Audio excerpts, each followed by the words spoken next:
السلام علیکم ورحمت الله وبرکاته. یو محترم شتنه کړې ده چې دلته یو داسې ځای کار کوو چې د شپې ناوخته ویدېږو، سهار بیا لمانځه ته نسو راپورته کېدلی.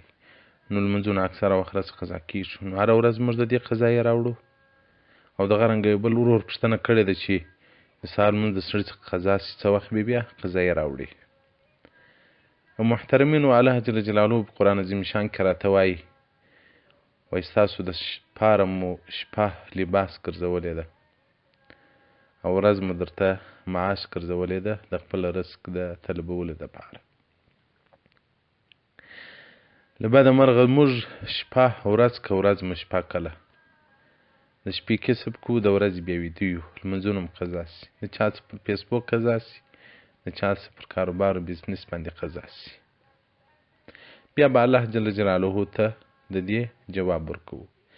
ځکه رد المحتار کې وایي هغه مجلس چې د سهار لمانځه ته نقصان رسوي نو هغه مجلس حرام دی. نو دغه رنګه هغه بیه او هغه خرڅولو رانیول هغه هم حرام ګرځي چې د سهار د لمانځه د قضا سبب جوړېږي. نو اول کوشش وکړئ داسې کسب او داسې ځای مزدرب پیدا کړئ چې د سهار لمانځه ته مشکل نه وي. او که بیا ډېر ناوخته کېږي نو بیا تر سهار انتظار کوئ، د سهار لمونځ په اول وخت کې کوئ بیا ویدېږئ. خیر هغه ستي کار دستي و د الله کار دی، موږ خو هغه شرعي راهنمایي ده چې درته وکړو. نو یو قضا ده یو ادا ده.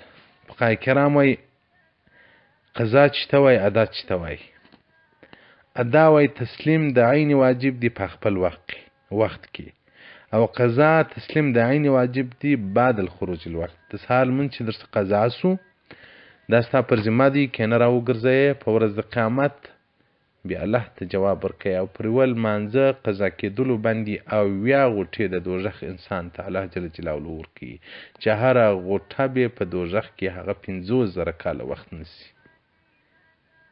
نو که سړی د دنیا په اور کې یو سکند تاپ کولی سي نو دغه اویا غوټې چې هره غوټه 50,000 کاله وي دغه ته د حساب وکړي نو بیا د دې تا به څنګه ولري. نو د سهار لمونځ چې قضا سو نو چې لمر راوختې د اشراقه بعد بس دغه ټیم دی تر زواله پورې. له زواله ایسته بیا ټیم دی ماپښین مازدیګر هر ټیم.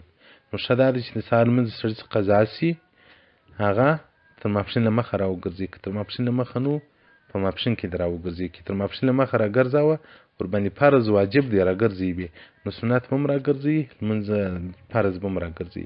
که ماپښین ته ورڅخه واوښتي بیا سنت قضایي نه غواړي، صرف فرض به راګرځي. یو ورور هم پوښتنه کړې وه د سهار لمونځ چې زموږ څخه قضا سي یو چا راته ویلي دي چې دا بیا قضایي نه غواړي، قضایي مو غاړې بندېږي. زه نه پوهېږم ولې موږ له دین سره دومره ناشنا سو. لمونځ دی نه دی چې تر وخت واوښتي باران بیا نسته، دا ستا پر ذمه پاته سو.